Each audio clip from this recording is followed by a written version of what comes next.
I'm at the bank when the teller says my account is frozen, thanks to my son-in-law, the same man who once slipped something in my drink at my retirement party.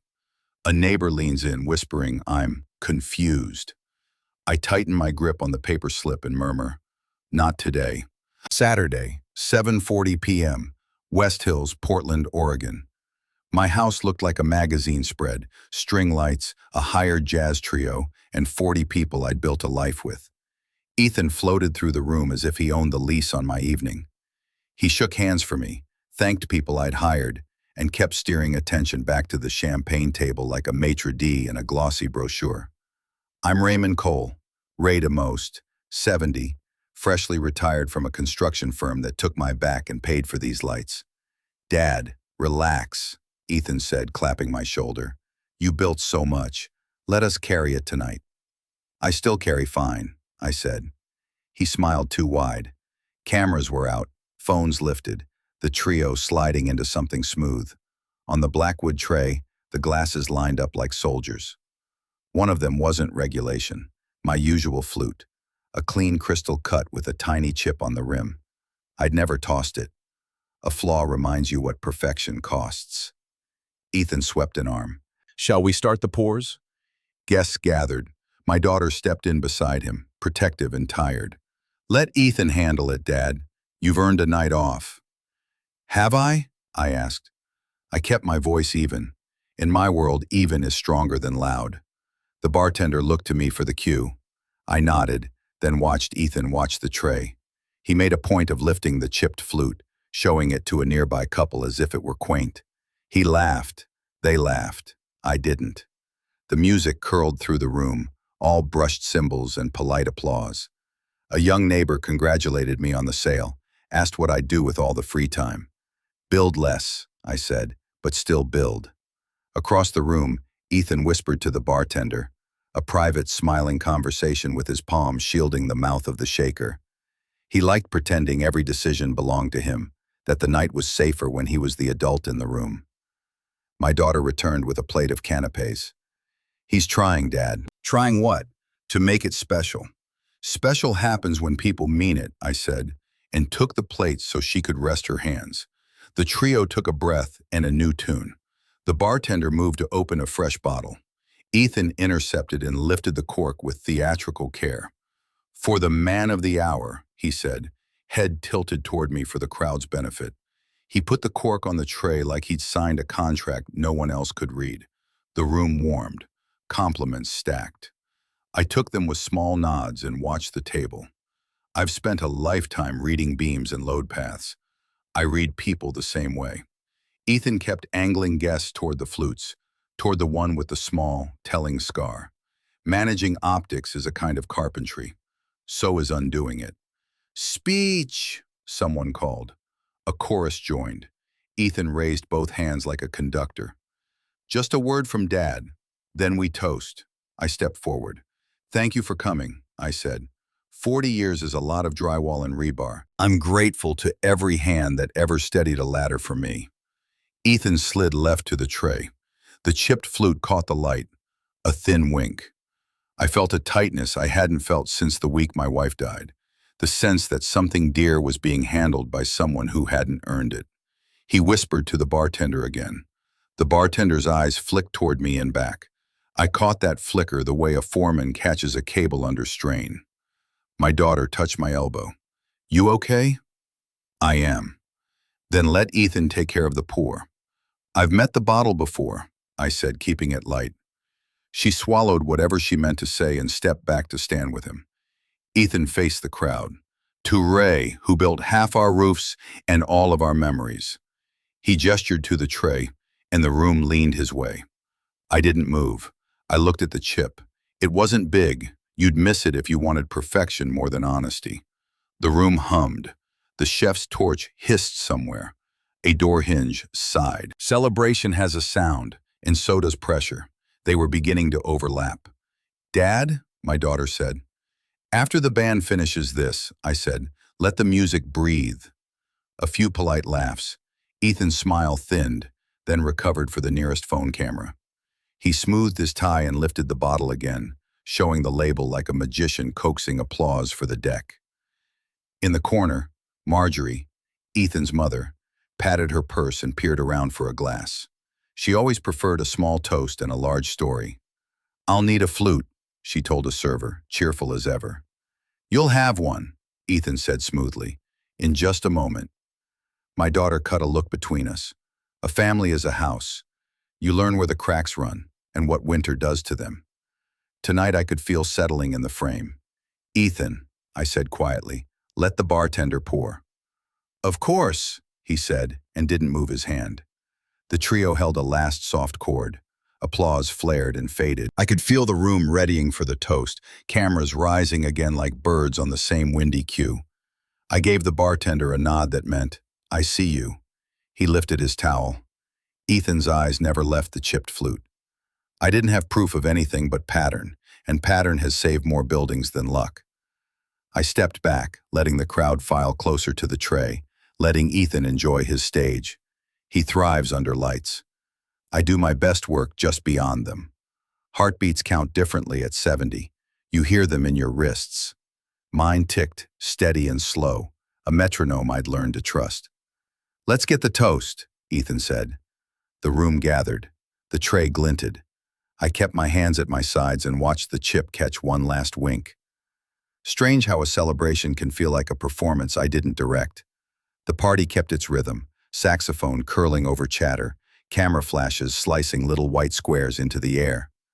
The tray of champagne flutes gleamed at the center of it all. Ethan stood close, guarding it like a vault. "Dad, you first," he said, holding out the chipped flute. His voice carried enough for the room to hush. "I'll wait for the toast," I told him. My fingers brushed the glass but didn't close. From the side, a neighbor chuckled. "Ray, they'll toast you whether you drink or not. Don't keep us thirsty." Laughter rose. Pressure can be dressed in humor. I smiled thin. Then I'd better not disappoint. The chipped rim winked again. Ethan pushed, his hand warm against mine. "It has to be you." Tradition.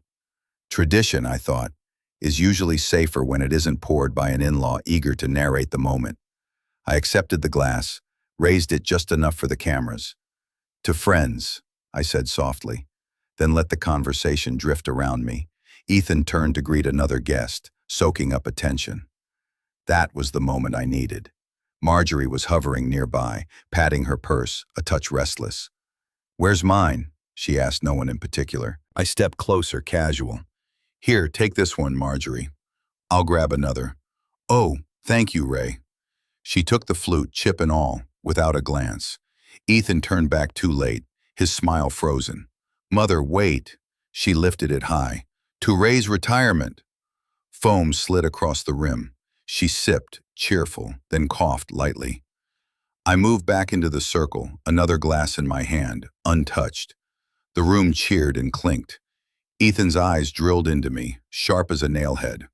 Minutes passed. Marjorie dabbed her lips with a napkin. "Strange flavor," she murmured. "Almost metallic." I leaned toward her, keeping my face open, voice mild. "Tastes expensive, maybe too expensive." The music didn't cover the way Ethan's throat worked, a swallow too dry for a man holding champagne. My daughter touched my arm. "Dad, are you all right?" "I'm fine," I said, steady.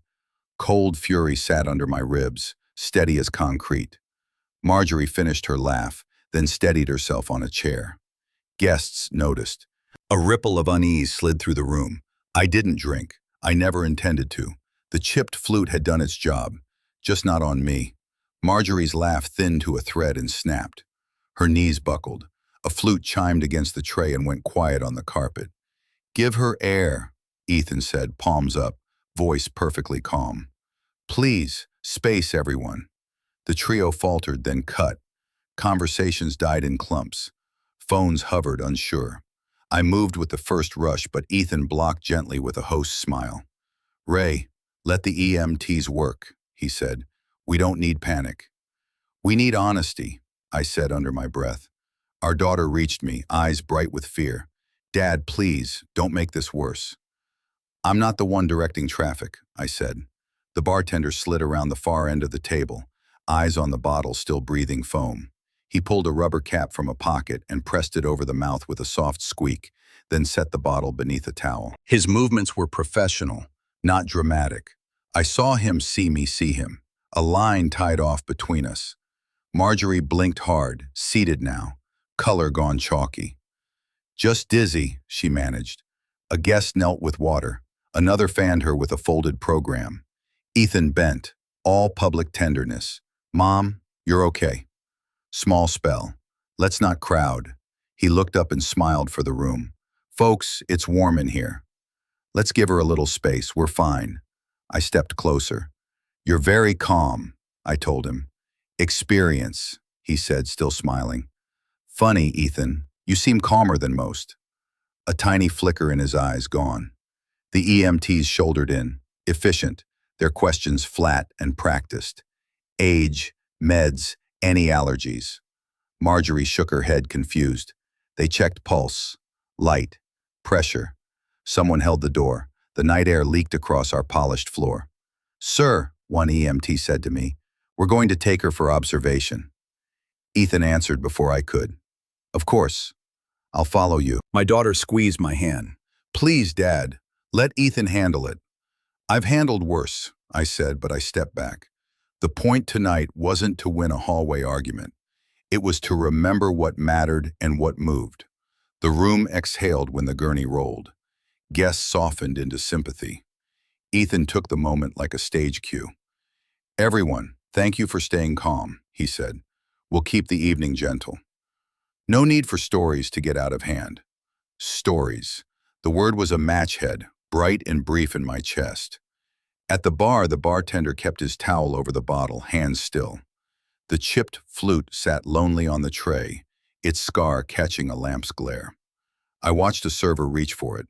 The bartender stopped him with a shake of the head and slid the tray back, out of reach. A man I knew from the HOA board leaned near me at the doorway, lowering his voice. "Ray, if you want a note on file, we have an incident form we can log. Doesn't mean anything formal yet, just a record." "What would it need?" I asked. He clicked a pen once. "Time, names, what happened in the simplest words. If it turns into nothing, it sleeps in a folder. And if it doesn't, then you'll be glad there's paper." He offered a small card with his name. "Email me tonight or tomorrow." Across the room, Ethan was already smoothing the air. "Let's give them privacy," he said kindly. "No speculating, please. We're all here to honor Ray. Honor." Etiquette was his soft hammer. He tapped once and the walls obeyed. Our daughter drifted back, phone to her ear. "We're going to the ER, she whispered. "Please don't start anything." "I'll start nothing," I said. "I'll finish something." "Dad." "I'll be precise," I said and let her go. The trio restarted at half volume, like a polite apology. Conversations resumed in careful threads. The room returned to a party 1 inch at a time, the way a bent beam is coaxed into line without letting anyone see the jack. I stood at the edge, watching the bartender keep the bottle tucked and the chipped flute untouched. The air smelled of yeast and lemon oil, and something colder, the kind of clean that follows a storm. Shock curdled into resolve. I looked at the tray, at Ethan's careful smile, at the card in my hand with a name I would use. They wanted a neat evening and a kind story. I wanted the truth, recorded where it could not be charmed. They missed their mark, but I saw the hand that struck.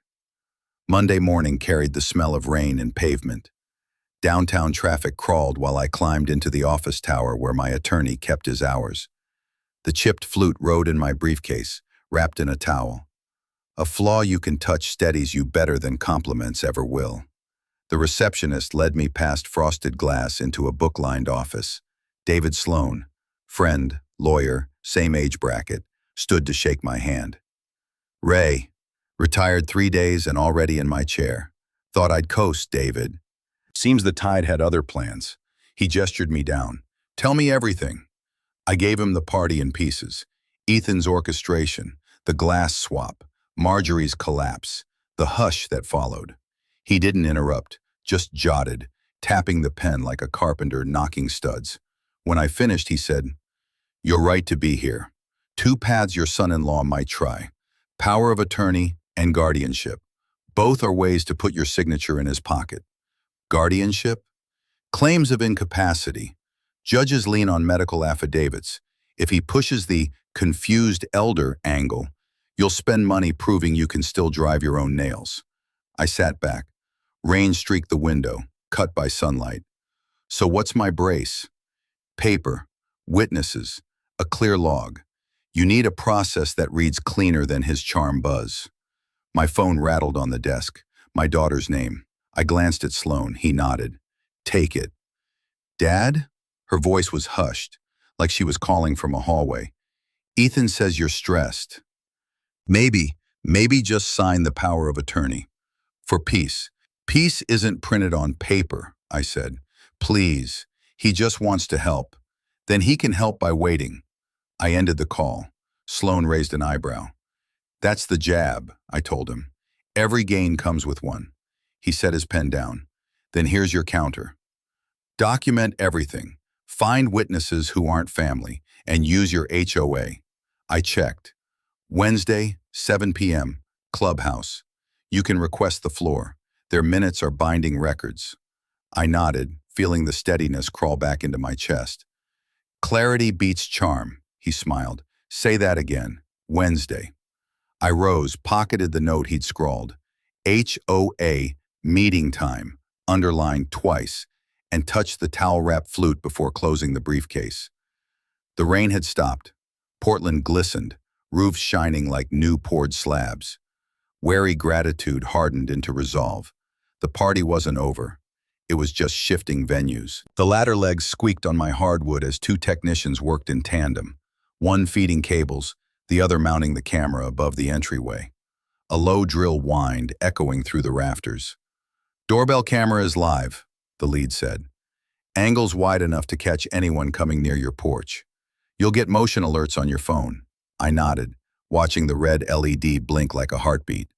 The chipped flute rested on the sideboard in plain view, a reminder that the house was now a stage, and I meant to direct it. Feels like a vault in here, mister. Cole, the younger tech, joked while keying in a test code. I smiled, thin. Good. Vaults keep valuables where they belong. He laughed politely, but the joke lingered. A vault can sound like paranoia to ears already tuned that way. The system beeped. My phone chimed a new notification. Subject line, HOA agenda, Wednesday, 7 p.m. Fixed on the screen like a clock face, it was the first hard deadline. Outdoor cams are syncing now, the lead continued. Footage backs up to your account automatically. He demonstrated the LED blink again. One button arms the whole system. Police response if triggered. Exactly what I need, I said. When the last screw was tightened, the house looked unchanged, except for the lenses that watched silently from the eaves. I armed the system, a 3-second countdown beeping in the hall, and felt the weight shift. Not safety, clarity. My phone buzzed again, this time a call. My daughter. I answered. Dad, Ethan says you're making a fuss with all this. Cameras? Really? Funny, Ethan worries about fuss too. Don't be sarcastic. You'll stress yourself. I'm less stressed when I know who's at the door, I told her. She sighed. I just want peace. Peace isn't bought by turning a blind eye. Tell Ethan that. Silence on the line. Then, dinner tomorrow? Please. Tomorrow I have work, I said and ended the call. The technicians packed their cases, nodded, and left me with a house humming faintly under new eyes. I walked to the entry, tapped the control panel, and heard the relay click as the system locked in. The cameras watched, and so did I. Let's see who performs when no one's watching.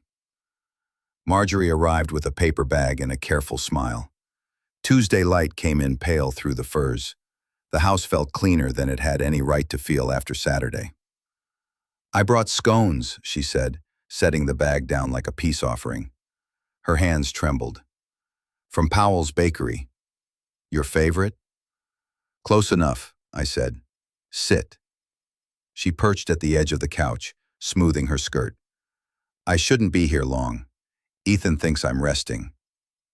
Are you? I asked. She looked at her palms. I didn't sleep well. I poured water into the kettle and set it on. We let the quiet work. When people want reassurance, they fill silence. When they want truth, they survive it. I tasted something, she said finally. I told the paramedic it was bitter, metallic. The chipped flute, I said. Her eyes jumped. I didn't even notice the chip until it scraped my lip. I remember thinking, Ray keeps old things. I meant it kindly. I do keep old things, I said. I kept your son's behavior too. She flinched. Don't make me pick a side. I'm not. I'm asking for accuracy. The kettle began a thin, climbing whistle. She glanced toward the kitchen as if the sound might speak for her. I saw him, she said. Ethan, by the bar. He had a little dropper, like for essential oils. He told the bartender it was bitters. He kept smiling at everyone and watching you. I clicked the burner off. The whistle died. Marjorie, I said, did you see the drops go into the flute? She nodded once as if the word were heavy. He looked at your chipped glass when he did it. And then you handed it to me. I thought you were just being sweet. I was being alive. She put a hand over her mouth, eyes wet. I'm ashamed. He's my son. He's also a grown man, I said. Courtesy isn't consent. Her phone chimed. She flinched again, fished it out, glanced down. A text from my daughter slid across the screen. Ethan says, please don't upset Dad today. She turned the phone face down. He's persuasive. So am I said, just with less frosting. She gave a small, broken laugh that turned into a cough. After I sipped, everything felt thinner. I told myself it was the lights, or nerves. Do you remember the taste before you sat down? Yes, it was sharp, not like champagne. Do you remember what Ethan said after you sipped? She wiped at her eyes.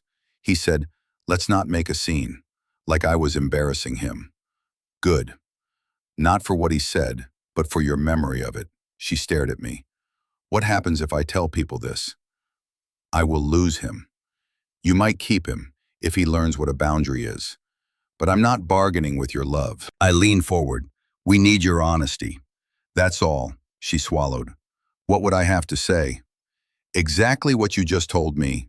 Bitter taste, chipped rim, dropper. His eyes on me, not you. No embroidery. I can do that. You'll say it to neighbors and a pastor who cares what words mean. And later, if needed, to a room with minutes and an agenda. She took a breath that steadied. All right. Her phone buzzed again. Another text.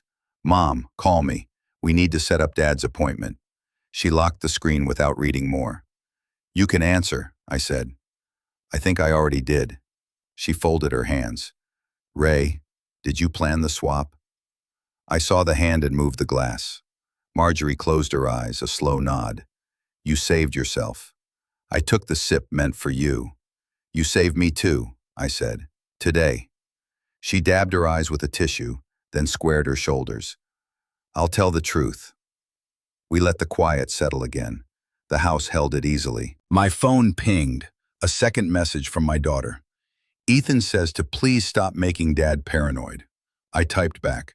Boundaries are not paranoia, and put the phone away. Marjorie looked toward the kitchen. May I have that tea now? I rose. Of course. I poured and brought her a mug. She cradled it, breathing the steam like something holy. She glanced at the sideboard. Is that the glass? Wrapped. I prefer not to look at it until we have to. She nodded. I'll be ready when we do. Relief slid in beside sorrow and sat there like an old friend. I wasn't crazy.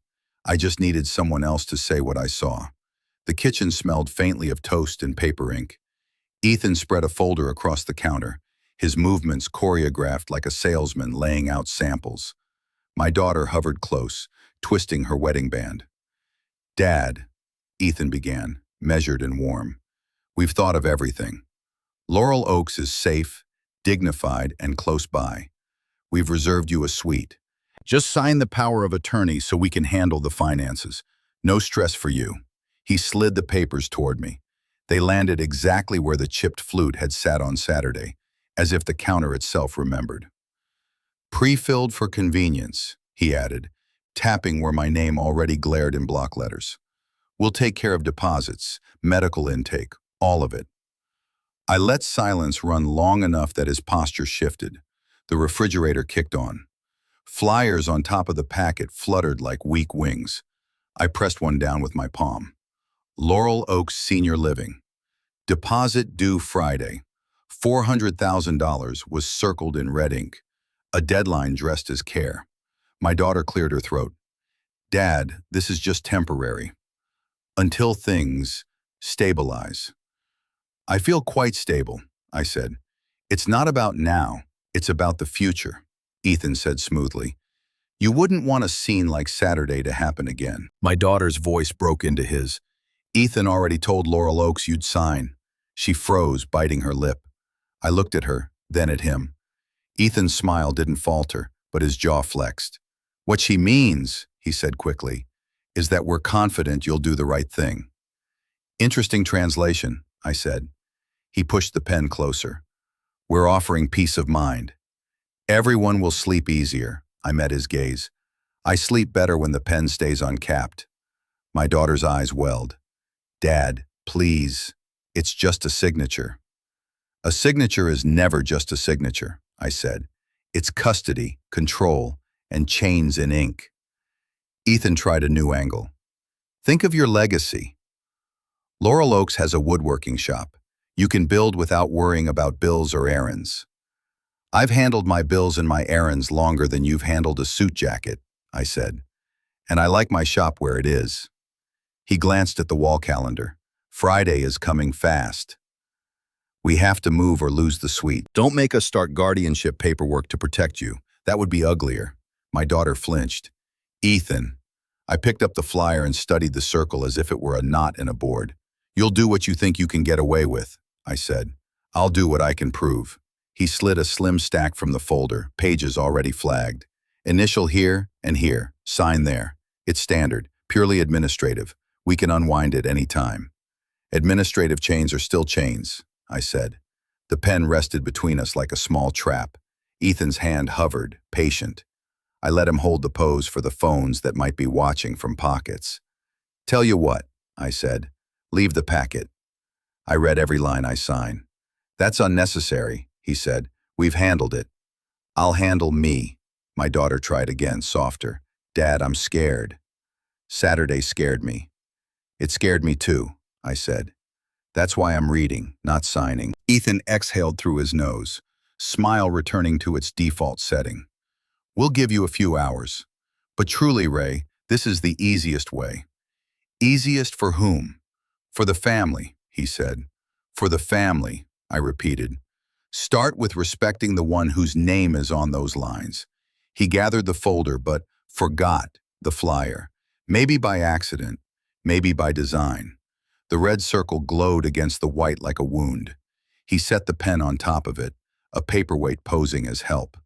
At the door, he turned back. We love you. Don't make this hard. Hard isn't the same as wrong, I said. They left. The kitchen fell quiet except for the refrigerator's hum. I stood alone with the deadline, the packet, and my own pulse.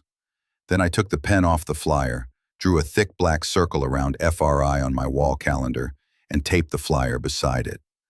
They thought urgency would blind me, I told the empty room. It only sharpened my sight. The bistro was all leather booths and copper light, the kind of place that flatters men who like to be seen making decisions. Ethan slid into the seat across from me and didn't bother with the menu. Dad, you can't keep fighting this, he said, hands folded as if he were praying for me. Saturday scared everyone. Laurel Oaks is prepared. We just need your signature. I set the menu down. My appetite had stayed home. Order whatever you like, I said. I'm not hungry. He smiled. That's exactly my point. A server poured water. Ice clattered like a small warning. Ethan waited until the server left and then leaned forward. Friday is the last day, he said. We lose the suite if the deposit doesn't hit. It's non-refundable once it's in, which is why it's critical you let me handle it. I unlocked my phone under the table and scrolled to the photo I'd taken of the chipped flute on my sideboard. the tiny scar shining like a truth that refused to polish smooth. My thumb rested on the image until the screen dimmed. I looked up. Critical for whom? I asked. For you. For the family, his, yes we, tone. Let us make this easy. Easy is rarely honest. He blinked. What does that mean? It means I'm good with hard. He exhaled through his nose, and for a heartbeat the contained politeness slipped. Dad, you've always been stubborn. This is not a test of will, it's safety. Safety from what? From exactly what happened Saturday. A woman felt sick, I said. It happens. He studied me, sensing something beneath the calm and trying to name it without saying the wrong word. You looked confused. I looked angry, I said. The waiter materialized with a refill no one requested. Tops you off, gentlemen? He asked. His eyes ticked between us, landing a second longer on Ethan. We're fine, Ethan said, too quickly. Thanks, I said. The waiter's brow lifted, a neutral little question mark, and then he moved on, ice chiming again as he poured for the next table. Ethan adjusted his cuff. Friday, he said slower. We need this in by Friday. Non-refundable. Deadlines, I said. My old business ran on them. They make men sloppy. He smiled, but not with his eyes. You're not signing your life away. Just easing the administrative stuff. I can handle the deposits, the medical forms, the billing. You get to just live. I live by reading what I sign. Then read it, he said, spreading his hands. But time is short. You made it short, I said. He took a breath. So this is a control thing. It's a will thing, I said. Neither is my will. He sat back. You'll force me to protect you the hard way. You're welcome to try hard things, I said. You won't like how they look on paper. He let the threat hang like steam over the table. I let it cool. The server returned to take orders. I asked for coffee I wouldn't drink. Ethan ordered for both of us anyway, habit more than courtesy. The plates clattered in the kitchen. A pan hissed. In the pause between sounds, the truth was loud. He needed my pen, and the pen wasn't moving. You raised Jessica to be independent, he said at last. She worries about you because she loves you. She also knows I taught her to read before she signed. He rubbed his jaw. I'm trying to make this painless. Pain has always been a poor negotiator. He glanced at my phone. Checking the time? Checking a reminder. For what? For what matters. The coffee arrived. I didn't touch it. He watched me not touch it and mistook refusal for weakness. Friday, he said again, gentler now, trying a new route to the same hill. Please. Ask me for honesty, I said, and I'll consider it. Ask me for obedience, and I'll build a better door. He laughed, confused, then annoyed that he was confused. I'm not your project, Ethan, I said. I'm the house. And houses need maintenance, he said. They also need owners. He held my gaze another beat, measuring how much of this was bluff. I let him find nothing but the straight line of a beam. He checked his watch. I have a call. He slid out of the booth. Think about it. I already am, I said. He left me with the coffee and the copper light. I pulled up the photo of the flute again and zoomed in until the chip filled the screen like a crater. Some marks don't sand out. Some you keep to remember where the load really sits. Even strangers hear the edge he hides. The wall clock's hands sat a whisper before 9. I stood in my study with the chipped flute beside the phone, the scar catching a slice of light like a compass needle set to true. Patricia's voice came clean over the speaker. You asked for motive and method. I have both. Tell me. First, money. Ethan's upside down. His consultancy bled out last year. He refinanced the house, cash out, then burned through it covering a failed marketing rollout. My phone chimed. Jessica. Please stop this. Ethan says you're getting paranoid. I put the phone face down and kept listening. Second, Patricia said, he's leveraged on credit. Minimums only. If he lands POA, he can steer your accounts as admin and cover his short-term holes while selling it as care. Debt makes bad men generous with other people's signatures, I said. Copy that, she said, and I could hear her smile without seeing it. Papers shuffled on her end. Third, method. There are payments from Ethan to a doctor. Leonard Stein, licensed psychiatrist, recurring, past 3 months. What for? Language in the memos. Consult. Fitness eval. Family safety. I dug. Stein moonlights on capacity affidavits. The guardianship bar uses him. So do a few ugly divorces. Outside, a lawn cruise edger rasped suddenly, a metal snarl under the window. Her next words blurred. Say that again, I told her, crossing to the sash. I dropped it shut. The rasp died. The room sealed back into quiet. Go on. Stein is the linchpin if Ethan tries the incapacity route, Patricia said. Get a friendly doctor to say you're confused or at heightened risk. Combine with Saturday's incident and file an emergency petition, ex parte if a judge is jumpy. Can he do that by Friday? He can file by Friday, she said. Winning is different. Your best defense is sunlight and witnesses. You already started that. Good. Keep it social and documented. Stein wilts in rooms with competing testimony. I glanced at the clock again, and then at the flute. How deep are Ethan's holes? Between the refi, credit lines, and the Laurel Oaks deposit, if he fronted it on a card to reserve, he needs liquidity now. That's your 48-hour clock. 48 hours, I repeated. Ray, she said, voice lower, I'm not asking you to prosecute your family. I'm telling you to deny them the tools to hurt you. Passcodes changed, no joint anything, and keep witnesses between you and every conversation. Also, Stein's office number ends in a vanity 777. If you see that on your caller ID, let it ring and text me. My phone vibrated again. Jessica. He just wants you safe. Please answer. I typed back. I am safe. Boundaries keep me safe. Then I muted the thread. Patricia, I said, how confident are you on the Stein trail? Confident enough to put my name on it. I can't hand you PDFs without subpoenas, but the pattern's there. Payments from Ethan's business account, same day each month, then an uptick this past week. If he pivots to guardianship, Stein gives him the affidavit gives him paper, and paper gives him a door. Then we lock the door. Exactly. I picked up the flute, felt the chip under my thumb, and set it down again. I have an HOA agenda tomorrow night. Witnesses warming up. Pastors in good. Keep it human and on record. Also, breathe.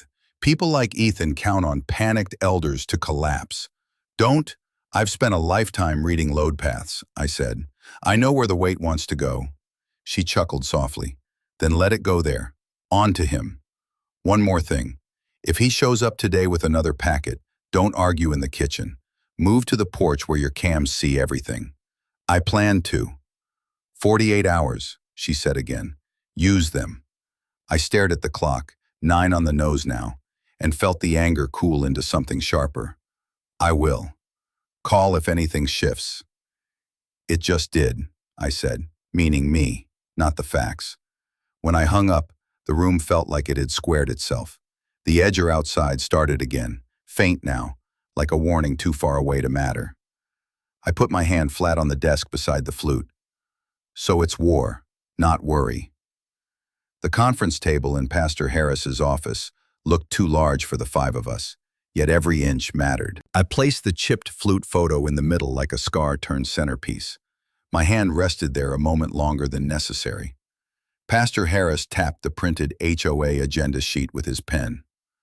Tomorrow, 7 sharp, you'll each get less than 2 minutes. That's all we need.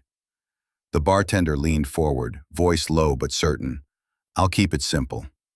I uncorked, poured, capped. That chipped flute, it scraped my towel when I polished it. I remember because I set it apart. One of the neighbors shuffled his notes, uneasy. But what if they say it was just confusion? You know, memory slips. The room went still.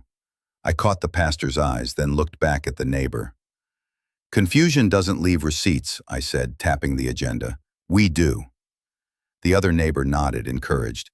I can say I saw Ethan hovering, directing people toward that glass. Twice, Pastor Harris raised a hand. Consistency. That's your strength. No embroidery, no softening. Just the same details, repeated cleanly.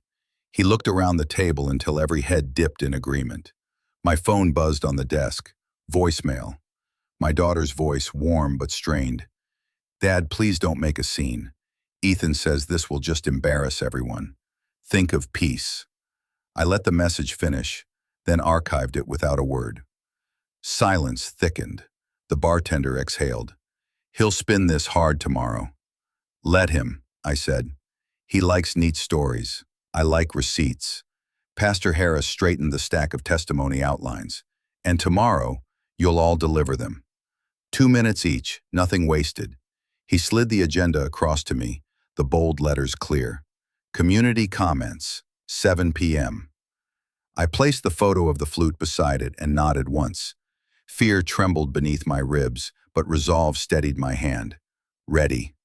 The grocery store smelled faintly of detergent and cold air, the kind of chill that made the overhead lights look harsher than usual. I pushed my cart forward with nothing but bread, milk, and a single bag of coffee sitting inside. A Wednesday evening shouldn't have felt like a trial, but tonight every glance carried weight. Above the checkout lane, the wall clock read 6:02 p.m. My phone vibrated an instant later. Calendar ping. HOA meeting. 7 p.m. Countdown locked. I adjusted the strap of my briefcase. The chipped flute wrapped in a towel rode inside.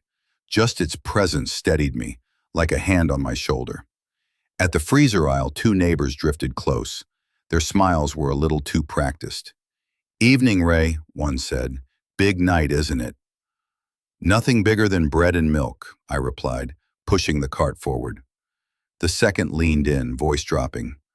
We, heard Ethan's worried. Said you've been confused. Maybe it's better if you sit tonight out. The hum of the freezer made their whisper sound louder. My jaw tightened. Ethan's script was moving, seeping into casual chatter. I stopped the cart. Confused? I let the word hang, then shook my head. Funny thing about confusion, it doesn't keep receipts. They blinked, uneasy. One fiddled with a shopping list. The other avoided my eyes. I moved on without another word. At the checkout, the clerk scanned my groceries and smiled faintly. See you at the meeting, Mr. Cole. His tone was neutral, but his eyes held a question. See you there, I said, sliding bills across. The register beeped. I folded the receipt and slipped it into my pocket. Behind me, I could still feel the weight of whispers, Ethan's hand reaching even into the aisles. My phone buzzed again, this time a call. Jessica. I answered, keeping my voice even. Dad, please, don't make a scene tonight, she pleaded. In the background, Ethan's voice murmured something low, directing traffic even now. I'm on time, Jess, I said quietly. Not on leash. There was silence on the other end, then a sigh.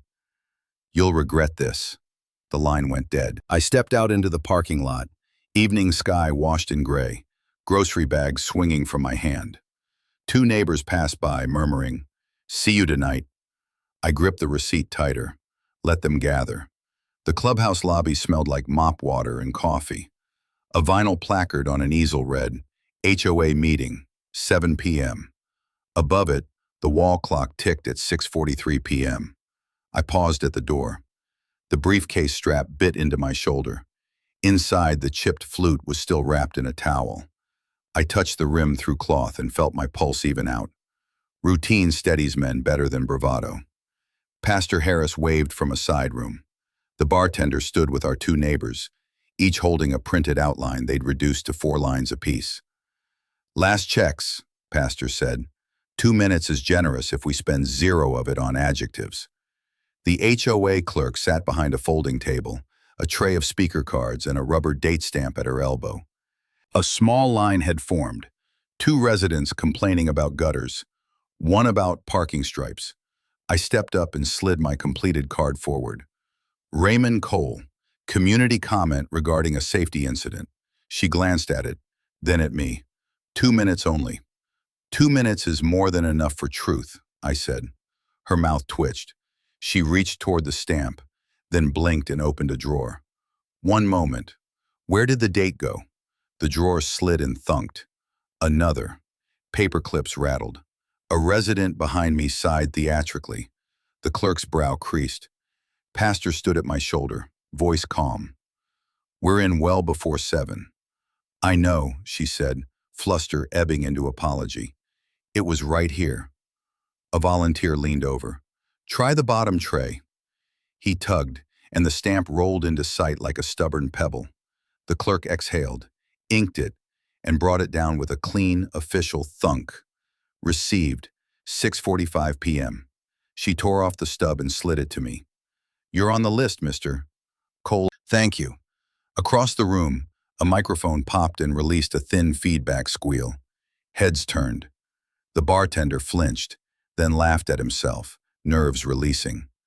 The neighbors signed the attendance sheet. One whispered, "Stay on the rim detail," and the other patted the outline as if it were a boarding pass. My phone buzzed. Jessica, please don't do this. I typed back.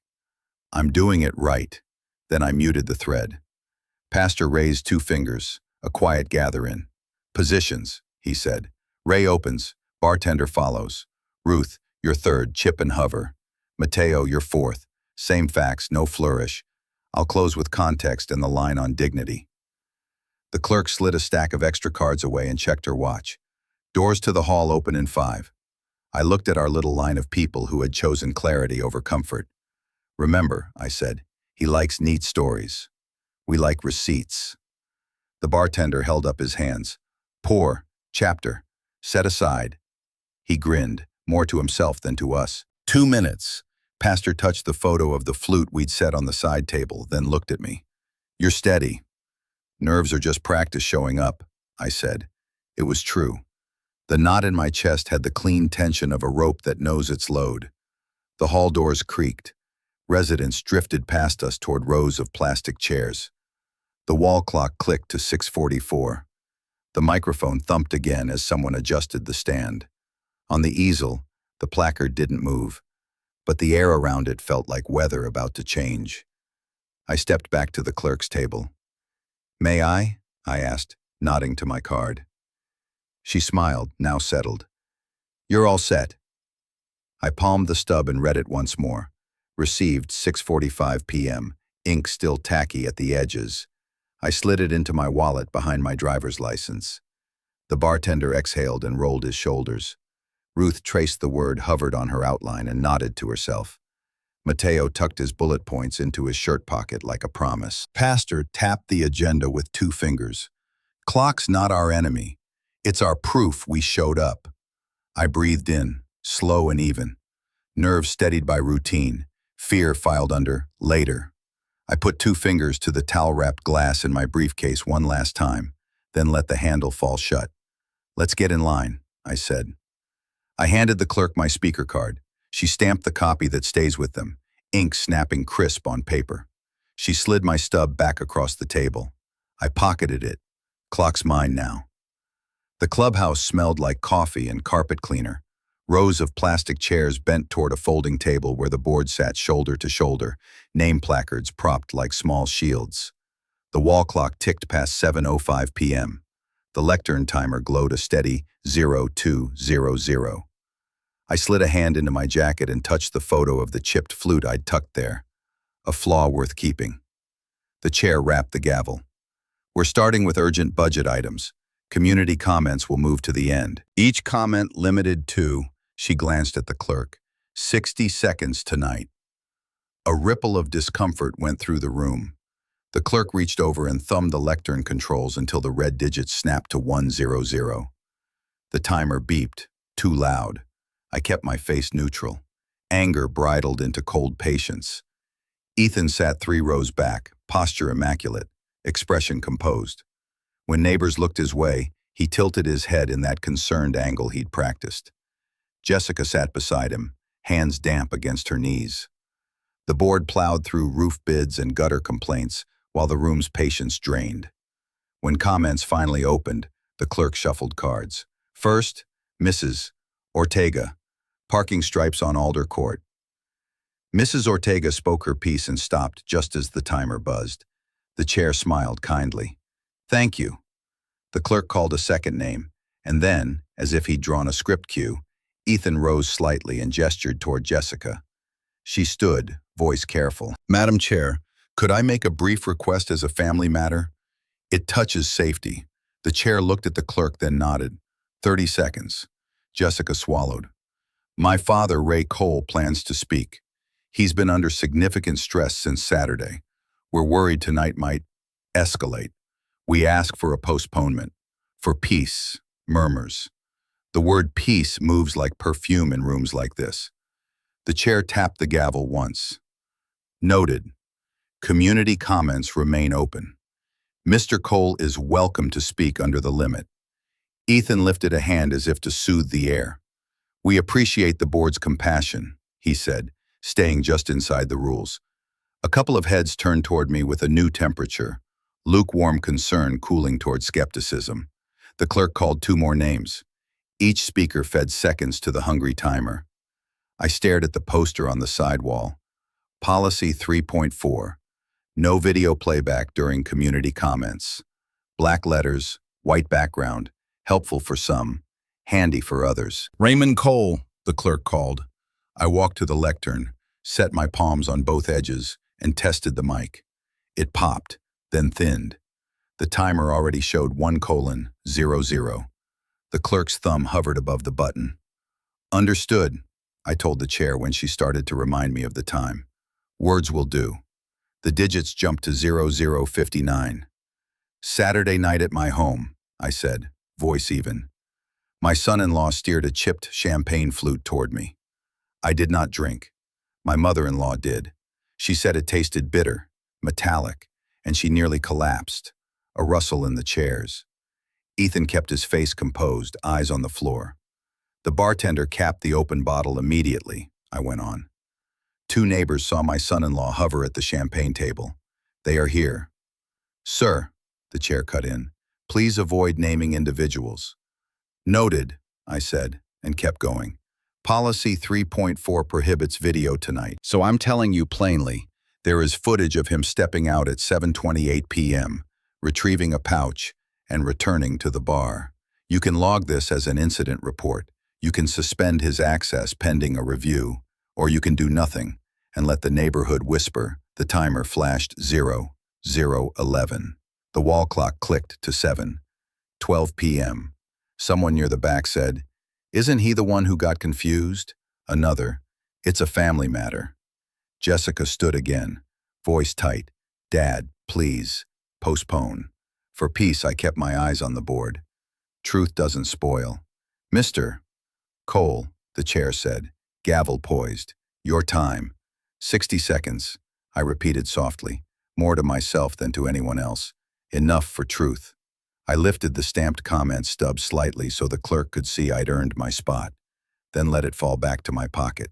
The timer buzzed. The clerk reached across to mute the mic, and the room swelled with its own volume. Murmurs, throat clears, the scrape of a chair leg. The chair tapped the gavel. Thank you, Mr. Cole. The board will take comments under advisement. Next. Excuse me, a neighbor called. He should get 2 minutes like usual. Time limits are at the chair's discretion, she replied crisp. I stepped away from the lectern, calm still, pulse low and steady. Ethan's eyes flicked to mine. A question, a dare, a calculation. I gave him nothing back but the flat plane of a measured board. As I passed the poster again, I read the policy number out loud in my head, once to memorize it like a bolt size. 3.4. Rules tell you where the hinges sit. Doors close, but the frame is where the load transfers. I took my seat, palms dry, anger quiet as concrete curing. The doom spiral had started its turn. Procedure shaving the voice, family turning into a microphone, room temperature dropping a degree at a time. If they close the door, I'll use the hinges. The air inside the branch smelled faintly of toner and floor wax. I held my place in the queue, briefcase against my leg, the towel-wrapped flute resting inside. The digital clock above the teller windows glowed 3:27 p.m., every number reminding me how close we were to 7 o'clock tonight. When my turn came, I slid my debit slip under the glass. The teller, a young man with practiced politeness, tapped at his keyboard. His eyes flicked, then steadied. Too long, too careful. "Mr. Cole," he said, lowering his voice, I'm afraid there's a temporary hold on your account. A notice from Dr. Stein's office flagged financial vulnerability. Until that's cleared, large withdrawals are paused." Behind me, the line rustled. Paper bags shifted. Shoes scraped. My neck prickled as if the whole branch leaned forward to watch. I asked evenly, "On whose authority?" He swallowed. "Bank policy, sir." "It came in this morning," I breathed. Once. Twice. My money was locked, and with it, the illusion that Ethan's campaign was just whispers. This was power made procedural. From 2 places back, a neighbor bent toward my ear. "Heard Ethan say you've been having trouble. Guess this proves it." The words were low but sharp enough to cut. I turned my head just enough to meet his gaze. Confusion doesn't balance ledgers. Debt does. He looked down, embarrassed. The teller tried to soften the moment. "I can give you a printed receipt, show the whole details." "Do that," I said. My voice was calm, clipped. "Paper has a way of outlasting rumor." He slid the slip beneath the glass. The stamp time, 3:32 p.m., sat like a seal. I folded it once, tucked it into my pocket beside my HOA speaker card.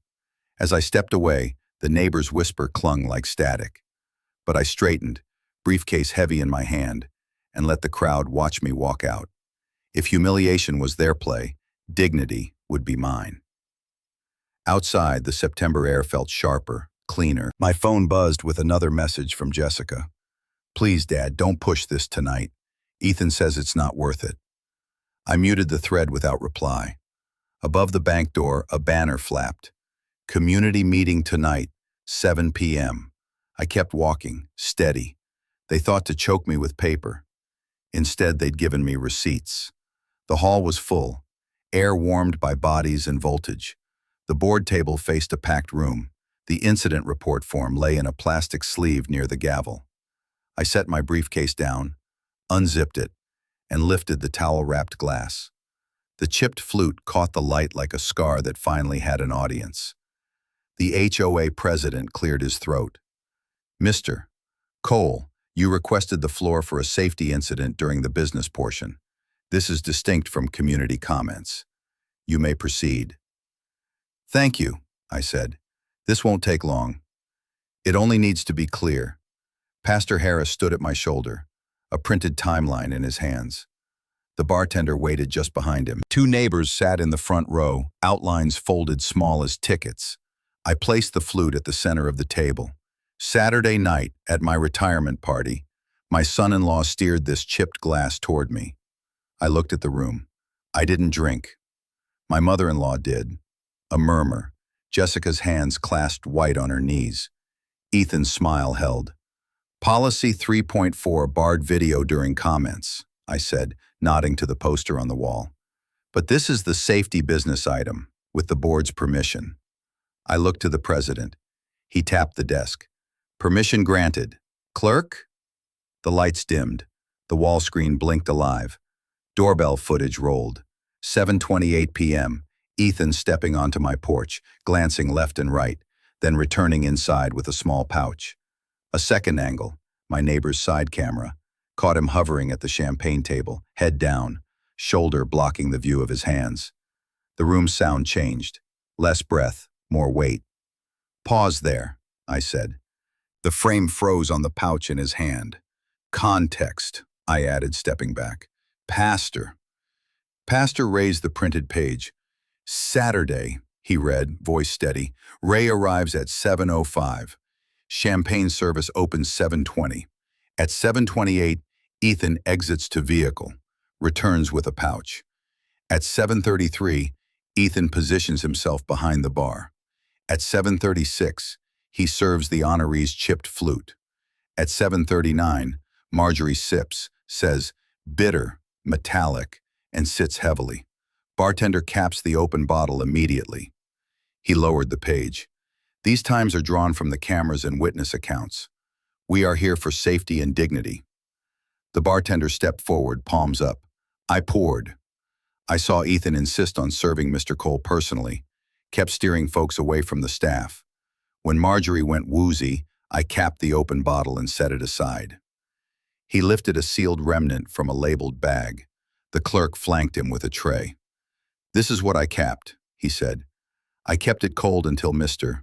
Cole picked it up. Ethan stood, polite voice riding his nerves. It's artisanal bitters, Sit, please, the president said evenly. I nodded to the bartender. The strip. He tore open a test strip packet, dipped it, and laid it on white cardstock. A faint color began to bloom. The clerk held up a printed key. Preliminary only, she said for the record, consistent with plant alkaloids common in concentrated tinctures. Not diagnosis, not final. It was enough for the room to see. Jessica whispered, Ethan? Her voice was a small animal trying to find a door. He didn't meet her eyes. Witnesses, I said. Ruth stood and spoke into the mic. I saw the chip. I saw him hover. Twice Mateo followed. He watched Ray, not the glass. I took out a folder and slid one page forward, the pre-filled POA packet Ethan had brought to my kitchen. My name in block letters stared up like a theft attempted. On Monday, I said, my son-in-law came with this and a reservation that demanded $400,000 by Friday. He said it was care. He meant it as custody. Ethan's mask cracked. Ray, that was for your comfort. At my retirement party, I said, turning to the room. My son-in-law slipped something in my drink, so I switched glasses. Silence, then a sound like a room deciding. Phones came up, but it wasn't gossip now. It was witness. Jessica rose slowly. Did you do this? She asked him. Not to me, to him. Ethan's mouth worked. He looked at faces that had stopped giving him the answer. It was a mistake, he said. The line had no place to land. Pastor folded his hands. Ray has asked for accountability, not spectacle, he said. We asked the board to log an incident report and to suspend Ethan Park's clubhouse access pending review. The president didn't hesitate. He nodded to the clerk. Read the timestamp. The clerk's voice was crisp. Incident report, Wednesday, September 7:42 p.m. Ethan's shoulders fell like a frame with a failed joint. He turned to Jessica, voice small. Jess, I just wanted... She stepped back from him. Not far. Enough. I faced him, not unkind. This is what safety looks like, I said. Words, witnesses, paper. He swallowed, bobbing on the space where his charm used to hold him up. I'm sorry, he said. Not a speech, a collapse. Pastor passed the timeline to the president. The bartender placed the sealed remnant beside the incident report sleeve. The neighbors sat, palms open on their knees. The room had changed temperature. I placed the chipped flute at the exact center of the table. The scar caught the fluorescent light and held it steady. The president set the gavel down gently. Incident report, filed tonight. The room exhaled. The clock over the door clicked forward once and kept time. The HOA office smelled of toner and stale carpet cleaner. A single counter divided me from the clerk, who shuffled papers until she found the one with my name bolded across the top. Mr. Cole? She asked, voice clipped but steady. I slid my ID across, then placed my briefcase on the edge of the counter. Inside, towel-wrapped, the chipped flute sat quiet. Not a trophy, just a fact. The clerk lifted the suspension notice, aligned it with the red stamp, and pressed down hard. Suspension issued, 10:54 a.m. The ink bled bright across the page. Behind her, a printer ground to a halt and spat a twisted sheet. She grimaced, tugged at it, then muttered, Sorry. Jammed again. I shook my head.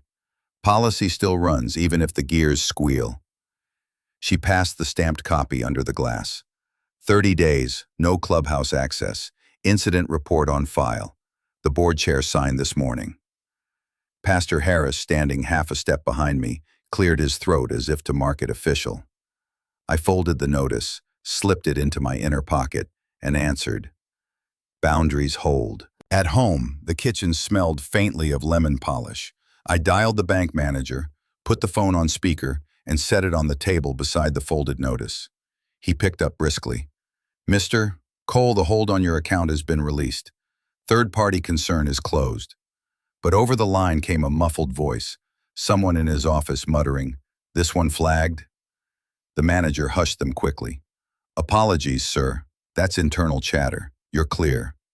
I pressed a hand flat on the chipped flute's towel, steady. "Good. Keep it that way." "Yes, sir." The line clicked dead. A knock came at the porch. My daughter stood there, shoulders hunched, eyes swollen. Ethan wasn't beside her. "Dad, please," she whispered. "Don't cut us out. Counseling, maybe? Time. Just not this." Behind her, Pastor lingered silent on the walkway, giving her space. I stepped outside, the September air brisk. "Counseling, yes. Control, number. The papers, the money, the house, they stay mine." Her lips trembled, but she nodded once. "Okay." I didn't hug her. Not yet. I simply closed the door softly behind me. On the table, the red-stamped notice and the evidence bag with the flute lay side by side. I locked my phone, leaving Ethan's unread apology blinking on the screen. Boundaries, not bargains. That was the only proof that lasted. I waited, and the storm passed. Patience is the only rope strong enough to hold when others try to cut it. Justice came not with noise, but with paper, signatures, and quiet eyes. At my retirement party, they thought I was finished. Instead, I learned that patience sharpens proof. I closed the box, and the chipped flute gives a final dull clink. If you enjoyed this story, don't forget to like, share, subscribe, and comment your thoughts below. Type 1 if you resonate with this story.